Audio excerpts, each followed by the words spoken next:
Hello friends, मैं हूं Neetu Gupta, spiritual life coach. हमारी Bhagavad Gita in real life की सीरीज़ में हमारा 4th चैप्टर स्टार्ट हो चुका है, जिसके हम 8 वर्सेस को कवर कर चुके हैं। आज हम 9th और 10th वर्ड्स को कवर करने जा रहे हैं। तो लास्ट टाइम कृष्ण ने अर्जुन को बताया कि संसार में जितना भी आत्मज्ञान है, रॉयल नॉलेज है, ये मेरे ही ज़रिए संसार तक पहुँची है। और अर्जुन के पूछने पर कृष्ण ने आगे ये भी बताया कि ना मैं कभी जन्म लेता हूँ, ना मैं कभी मरता हूँ, मैं एटर्नल हूँ और जो चाहे वो रूप ले सकता हूँ। तो आगे कृष्ण कहते हैं, मेरे इस स्वभाव को और मेरे काम करने के तरीके को जो भी इंसान जान लेता है वो मुझे पा लेता है और मेरे ही धाम में मेरे साथ रहता है। इसलिए अर्जुन, भय, अंधकार, मोह, क्रोध के बंधनों से खुद को मुक्त कराकर पूरे तरीके से मुझ में एब्सॉर्ब हो जा। इससे पहले भी जिसने ऐसा किया है उसने खुद को दोषों से मुक्त कराकर मेरे डिवाइन लव को पा लिया है। तो चलिए जानते हैं इन बातों का क्या मतलब है।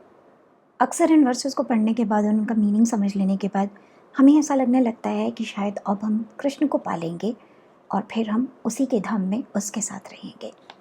तो मैं यहाँ आपको इन वर्सेस का उस तरह से मीनिंग समझाऊंगी जिस तरह से कृष्ण ने मुझे मेरी ज़िंदगी में रिवील किया। देखिए, गीता में जगह जगह इस बात का जिक्र किया गया है कि अगर आप ऐसा कर लोगे, अगर आप ऐसा जान लोगे तो आपको मोक्ष मिल जाएगा, आपको संसार में दोबारा जन्म लेने की ज़रूरत ही नहीं बचेगी। अब इसको मैं थोड़ा सा आपको मेरी ज़िंदगी के सफ़र के साथ रिलेट करके बताती हूँ। देखिए, एक स्टेट थी मेरी जब मैं एक स्लीपिंग स्टेट में थी। उस समय पर क्या होता था, मटेरियल लाइफ अच्छी चाहिए थी, रिश्ते अच्छे हों, पैसा हो, करियर हो, नाम हो, इज़्ज़त हो समाज में, खूब सारी एसेट्स हों, बड़ी बड़ी कारें हों, जो भी कुछ हमें ऐसा लगता है कि इस संसार में अगर हमें ये मिल जाए तो फिर मुझसे ज़्यादा सुखी और कोई नहीं है। तो एक स्टेट थी वो वाली जब मैंने कृष्ण को उस तरह से नहीं जाना था, जब मेरे लिए कृष्ण का मतलब होता था कि मुझे ये सब चीज़ें प्रोवाइड करा करते थे, क्योंकि मैं खुद तो कर नहीं सकती, पर उसके पास सुपर नेचुरल पावर्स हैं तो वो कर सकता है। तो कृष्ण के पास जाने का तब मेरा पर्पस ये वाला होता था। फिर एक स्टेज आई जिसे कहते हैं अवेकनिंग की स्टेज, जिसके अंदर इंसान को ये एहसास हो जाता है कि जितनी भी मटेरियल चीज़ें जिनके पीछे वो अब तक भाग रहा था वो सब झूठ हैं, मिथ्या हैं, और इनके अंदर एक्चुअल में वो परम आनंद जिसे हम कहते हैं एटर्नल हैप्पीनेस वो नहीं है। इनकी जो खुशी है वो टेम्परेरी है, कुछ वक्त बाद ख़त्म हो जाती है। तो जब ये वाली स्टेट मेरी आई तो नेचुरल है, उस समय पर ज़िंदगी, दुनिया, सब कुछ ऐसा लगने लगता है बेकार है, बेमतलब है। तो जब ये दुनिया बेमतलब है, इस दुनिया में कुछ सच्चा ही नहीं है, तो यहाँ जीने का फ़ायदा क्या है।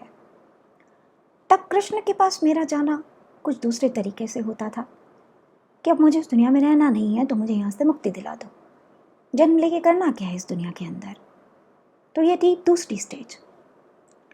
फिर एक तीसरी स्टेज आई जिसके अंदर सेल्फ रियलाइजेशन हुआ, जिसके अंदर कृष्ण को और करीब से जाना, जीवन को और करीब से जाना, अपने आप को और करीब से जाना। और तब समझ में आने लगा कि जब तुम एक बंधनों से मुक्त हो जाते हो और जब तुम इस संसार के अंदर कुछ इस तरह से रहना सीख जाते हो जैसे कि कीचड़ में खिला कमल, बुराई आपके आसपास है लेकिन आप पर उसका कोई इफेक्ट नहीं हो पा रहा, क्योंकि आप बुराई से ऊपर उठ गए हो, आप बंधनों से ऊपर उठ गए, आप लिमिटेशन से ऊपर उठ गए, आप जीवन मृत्यु से भी ऊपर उठ गए। अभी तक जीवन में दुख थे, दुनिया में आना मजबूरी थी, क्योंकि जो law of cause and effect है ना, उसने बांध रखा था। तो जब उसने बांध रखा था तो उससे मुक्त होने का रास्ता पता नहीं था, इसलिए कृष्ण से कह रहे थे तू मदद कर दे ताकि ये दुख वाले संसार में मुझे आने की ज़रूरत ना पड़े। पर अब जब ये समझ में आ चुका कि ये दुख और सुख कुछ नहीं है, इससे ऊपर उठना है।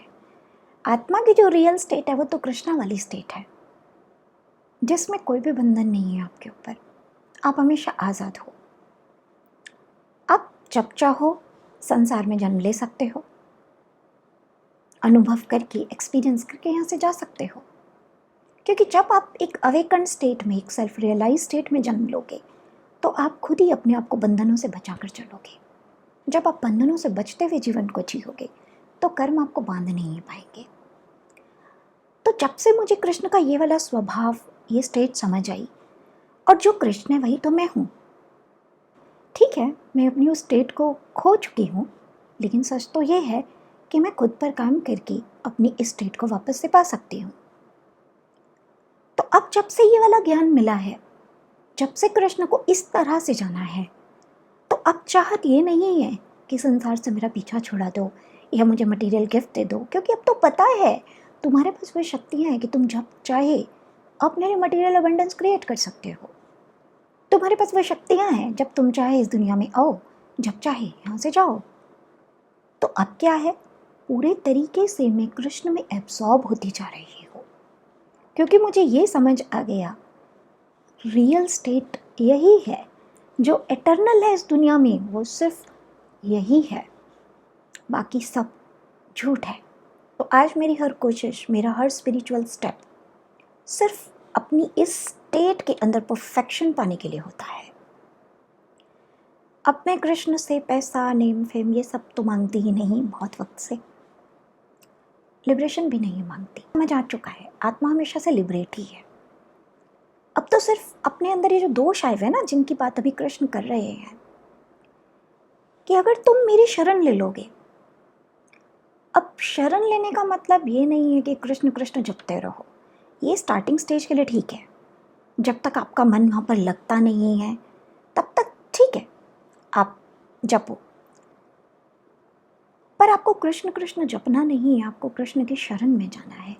और जो शरणागत होता है ना, वो सब सरेंडर करता है। मैं एक्चुअली बार बार सरेंडर सरेंडर वर्ड इसलिए यूज़ करती हूँ क्योंकि मैं बहुत से लोगों को देखती हूँ जो कृष्ण से प्रेम करते हैं, भक्ति भी करते हैं, सब कुछ है, लेकिन सरेंडरेंस नहीं होती। जब कृष्ण उनकी ज़िंदगी से जरा सा कुछ निकालता है तो वो उसी कृष्ण पर डाउट करके उसके पास से चले जाते हैं। एक बार का आपको एक सिनेरियो बताती हूँ। एक बार मैं एक लेडी से मिली थी, फिजियोथेरेपी कराने आई हुई थी वो, और मैं भी किसी चीज़ के लिए वहाँ गई थी। तो जिस रूम में मैं थी वहाँ पर वो भी थी। उसको मल्टीपल फ्रैक्चर्स आए थे, काफ़ी टाइम से वो बेड रिडन थी इसी वजह से। बातों बातों में मैंने उसको मेरा कृष्ण के लिए प्यार बताया, तो उसकी आंखों में एक गुस्सा, एक दर्द मैंने देखा। तो मैंने कहा, आप मानते नहीं क्या कृष्ण को? तो उसने कहा, अब नहीं मानती। मैंने कहा, क्यों, क्या किया ऐसा कृष्ण ने? तो वो कहने लगी कि मैं हमेशा नियम से अपने पूरे परिवार के साथ हर महीने वृंदावन जाती थी बिहारी जी के दर्शन करने के लिए। हमेशा मैंने कृष्ण के लिए वो सब कुछ किया जो करना चाहिए, नियम से भोग लगाया, स्नान कराया लड्डू गोपाल को, सब कुछ किया। और 3-4 महीने पहले जब मैं अपने परिवार के साथ वहाँ पर गई तो रास्ते में हमारी कार का एक्सीडेंट हो गया। मेरे हस्बैंड की डेथ हो गई, मेरे एक बच्चे की डेथ हो गई, दूसरे बच्चे को मेरी तरह से मल्टीपल फ्रैक्चर्स आए। मेरे फादर इन लॉ बचे हैं, बस मैं हूँ और वो है। तो कैसा कृष्ण? अगर वो होता तो ये सब होने ही नहीं देता, वो तो सब ठीक ही कर देता ना, बचा ही लेता सबको। मेरी इतनी सालों की तपस्या का, पूजा का, प्रेम का कृष्ण ने ये रिवॉर्ड दिया मुझे। अब मैं नहीं मानती उसको, अब मुझे उस पर विश्वास नहीं है। मैं उसको समझाने लगी थी कि जब विश्वास किया है तो पूरा करो ना। कभी कभी हमें कुछ ऐसा लग रहा होता है कि हमारे साथ बुरा हुआ है, लेकिन वास्तव में उसके अंदर हमारे लिए कोई बहुत बड़ा खजाना छुपा होता है, जो कृष्ण वक्त के साथ धीरे धीरे हमें दिखा देता है। पर अगर हम उससे दूर ही चले जाएंगे रूठ कर, तो कैसे दिखाएगा? पर वो लेडी इतने ज़्यादा पेन में थी, इतने ज़्यादा दर्द में थी, तो मैं कुछ बोल ही नहीं पाई। मैं चुप रही, बस मैंने उसको इतना ही कहा कि विश्वास रखो, अगर कृष्ण ने ये किया है तो इसमें भी कुछ अच्छा होगा। तो ठीक है, स्टेजेस होती हैं देखिए भक्ति की, समर्पण की भी। पर जब हम कृष्ण के शरणागति होते हैं ना, उसके पास जब हम अपना सब कुछ छोड़ कर जाते हैं, तो फिर हमें सब छोड़ ही देना चाहिए। कम से कम मैंने तो भक्ति को ऐसे ही किया। मुझे कमेंट करके लोग पूछते हैं भक्ति भक्ति कैसे करें, तो जब भक्ति का चैप्टर आएगा तो मैं एक्सप्लेन करूँगी आपको। यही सब बताने के लिए तो कृष्ण ने ये गीता की सीरीज़ बनवानी स्टार्ट की है मुझसे, क्योंकि कृष्ण मुझे भक्ति की उन सब चरम सीमाओं तक लेकर गया जहाँ सब कुछ त्याग कराया उसने, दुख में नहीं, इच्छा से। तो जब समर्पण की हम बात कर रहे हैं, कृष्ण की शरण लेने की बात कर रहे हैं, तो हमें कृष्ण पर सब छोड़ना भी होगा, विश्वास करना होगा हमें उसके ऊपर। देखिए, ये तो मेरा एक्सपीरियंस है, मैं तो एक्सपीरियंस ही बता रही हूँ, वही बोल सकती हूँ आपको। जब जब मैंने कृष्ण पर विश्वास किया, आज तक ऐसा नहीं हुआ कि मेरे कृष्ण ने मेरे विश्वास का मान ना रखा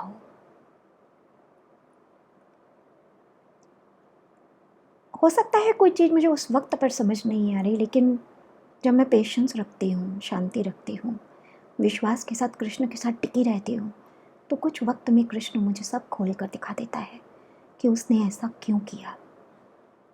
इसलिए मैं कृष्ण के काम करने के तरीके को काफ़ी कुछ जान चुकी हूँ और अभी भी जान ही रही हूँ, क्योंकि कृष्ण तो उसको जितना जान लो उतना कम है।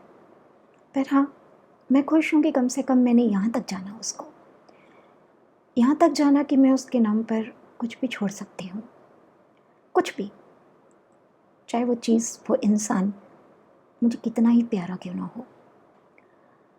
तो जब ऐसा समर्पण होता है ना, जब ऐसे जाते हैं हम कृष्ण के पास, तो हम कृष्ण को पा लेते हैं, क्योंकि अब कोई दूरी नहीं बची। जब कृष्ण कहता है मैं दोष मुक्त कर देता हूँ, जब दोष मुक्त करेगा तो वो सब चीज़ें हटाएगा ना जिनकी वजह से दोष आ रहा है। इनमें से काफ़ी सारी चीज़ें हमें प्रिय भी होंगी, पर दोष तो उन्हीं की वजह से बन गया है, तो कृष्ण तो वो भी हटाएगा। तो अगर हमें अपने शिल्पकार पर,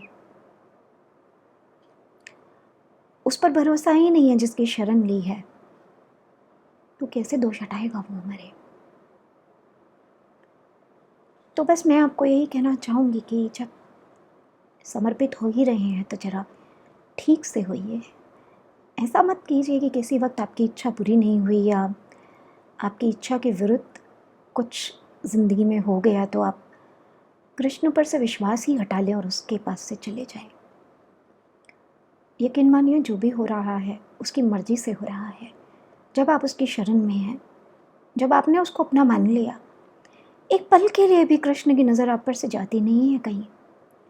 कम से कम मैंने तो यही देखा। आपको लग सकता है कि शायद कृष्ण मुझे भूल गया, एक पल के लिए भी वो आपको भूलता नहीं है, और जैसे ही ज़रूरत होती है वो अपने आप को दिखा देता है। तो शरण पूरी लीजिए, समर्पण पूरा कीजिए। यही है भक्ति, यही है प्रेम।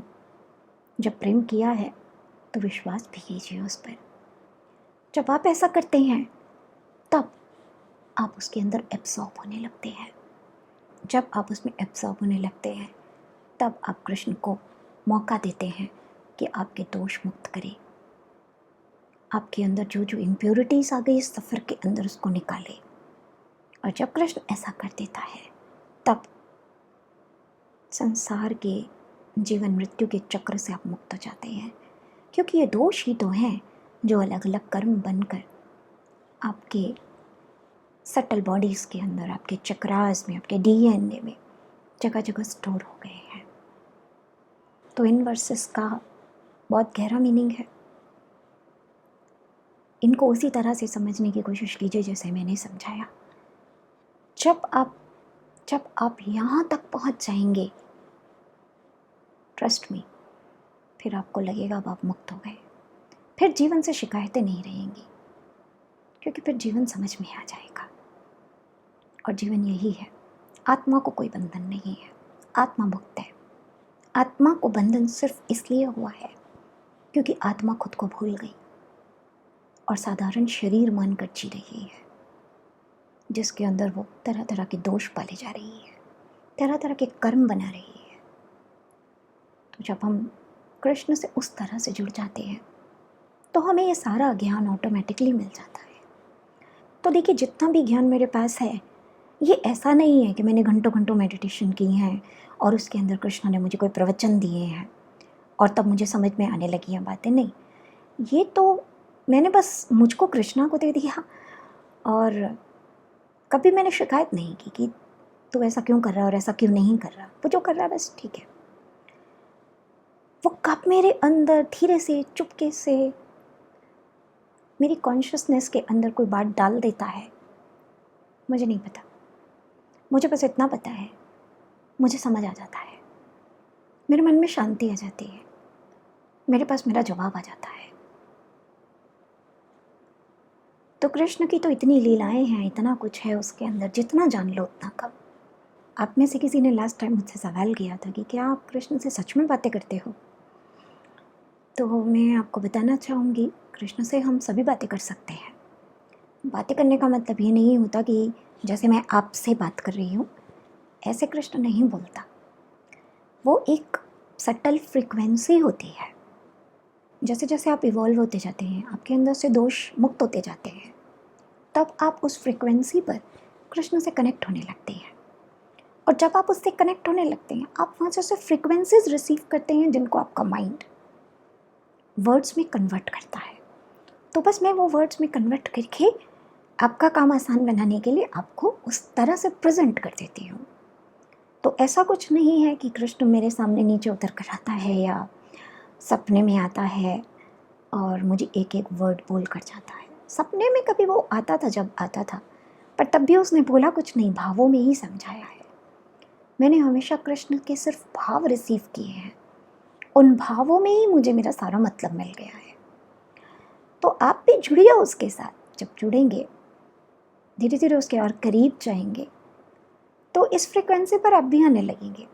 जब आप आने लगेंगे तो ये जैसे डायलॉग्स मैं आपको सुना रही हूँ, आपका भी समझ आ जाएंगे। और आपको एक मज़ेदार बात बताऊँ, जो ये गीता हम कर रहे हैं, जो सारी डायलॉग्स ही है, सिर्फ ये डायलॉग्स भी कोई वर्बल नहीं हुए थे।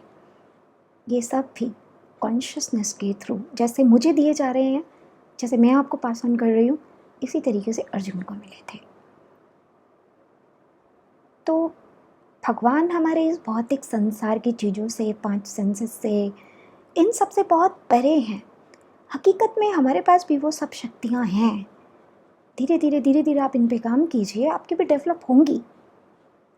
निराश मत होइए, इस सफ़र में बिल्कुल भी निराश मत होइए। ये सफ़र लंबा है, पर ये मत सोचिए कि सीधा मैं लास्ट स्टेज पर पहुंच जाऊं। जिस स्टेज पर है ना, उसको एंजॉय कीजिए। एक स्टेप आगे जाने के बारे में सोचिए। आज जितना कृष्ण को जाना उसमें खुश होइए, कल थोड़ी और कोशिश कीजिए, परसों थोड़ी और कीजिए। धीरे धीरे मंजिल तक पहुंच ही जाएंगे। बाकी आपके अगर कहीं भी कोई भी क्वेश्चंस होते हैं, कोई डाउट्स होते हैं, कोई ऐसी चीज़ें होती हैं जो आप क्लैरिटी पाना चाहते हैं, आप कमेंट कर दिया कीजिए। मैं अपनी वीडियोस में किसी न किसी तरह से उसको आंसर आपको कर ही दूंगी। चिंता मत कीजिए, ये वीडियोस मैं सिर्फ आपको कृष्ण से कनेक्ट कराने के लिए ही बना रही हूँ। तो अगर आपके मन में कहीं कोई क्वेरीज उठ रही हैं और कृष्ण उनका जवाब देना चाहता है, तो वो मेरे थ्रू आपको जवाब ज़रूर देगा। चलिए, आज के लिए इतना ही। नेक्स्ट टाइम आगे के वर्सेस पर हम डिस्कशन करेंगे। तब तक के लिए जय श्री कृष्ण।